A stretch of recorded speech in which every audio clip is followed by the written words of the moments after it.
Hi, I'm Dave Murrow, Director of Church for Men and author of the book Why Men Hate Going to Church.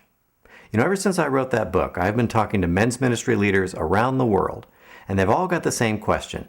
Dave, how can we be more effective in our church in ministering to our men? And so I've had this idea rolling around in my head for 2 or 3 years, and I'm finally getting around to putting it into a presentation, which I'm going to be walking you through here. Men's League, the new vision for ministry to men. And right off the bat, we've got a typo on the first slide because this is not a new vision for ministry to men. This is actually the ancient vision for ministry to men. The idea for Men's League comes from the very first men's ministry, Jesus' ministry to the 12 apostles. Instead of just looking at Jesus' teachings, I examined his methods. Men's League returns to that ancient blueprint, which took 12 common men and turned them into spiritual champions. Now, that's not what's happening in the church today. Now, let's take a look at some of the facts. We all know that the state of men in the church is not what it should be. In fact, men are falling away from the church in record numbers. The average church in America draws an adult crowd that's 61% female and 39% male. And the fact is, men are isolated and disengaged even at church. Studies have shown that only about a third of men who regularly attend church have a close friend in the church. And finally, men are not becoming disciples, which is harming our families and our churches. The fact is, modern men's ministry doesn't work very well for most men. Fewer than 10% of U.S. churches offer any sort of men's ministry at all. And those churches that do offer men's ministry often report very low rates of participation among their men. There's also a very high dropout rate, and our large men's ministry organizations, such as Promise Keepers, are shrinking. The question is, why are our current models of men's ministry not working anymore? And so I went back to the scriptures to look at the very first men's ministry. And I identified 3 tangibles the Lord gave to his men. First of all, he gave them great teaching, and we're all familiar with the wonderful teaching of Jesus. But he also gave his men personal coaching. He spent lots of time with the 12, teaching by example more than by book learning. And finally, he gave his men a formal structure. Jesus chose exactly 12 men. He didn't choose 11 or 13. There were only 12 places in his inner circle. And eventually he expanded that to 72 more men. Exactly 72, not 71 or 73. Jesus was very particular about structure.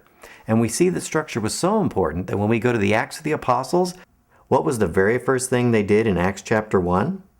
They had to replace Judas. That was the most important thing on their minds after the resurrection of Jesus. We've got to get that next spot filled. That tells me that Jesus put a lot of emphasis on structure, an emphasis that's missing in our ministries today.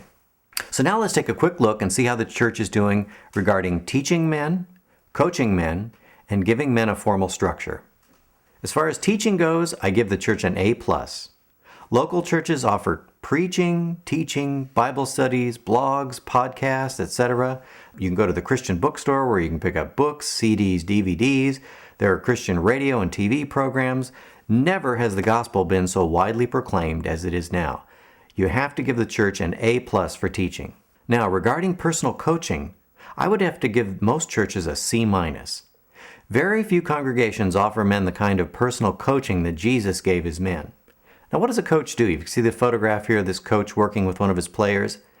Coaches call, choose, challenge, and care for their men. And that's exactly what Jesus did with his disciples. Now, how about formal structure? I'd have to give the church an F on this one. Most churches and men's ministry programs offer absolutely no formal structure at all. And the fact is, men change in a structured environment. Men don't change sitting on the couch playing video games. Men mature and become real men when they are placed in a structure that forces them to grow up. Men seek out structured environments such as the military, sports teams, colleges, businesses, fraternities, and even street gangs. Men are fascinated by structure. Every March we have the basketball madness, the brackets. You see guys poring over all the brackets, which team's up, which team's down, where are we ranked.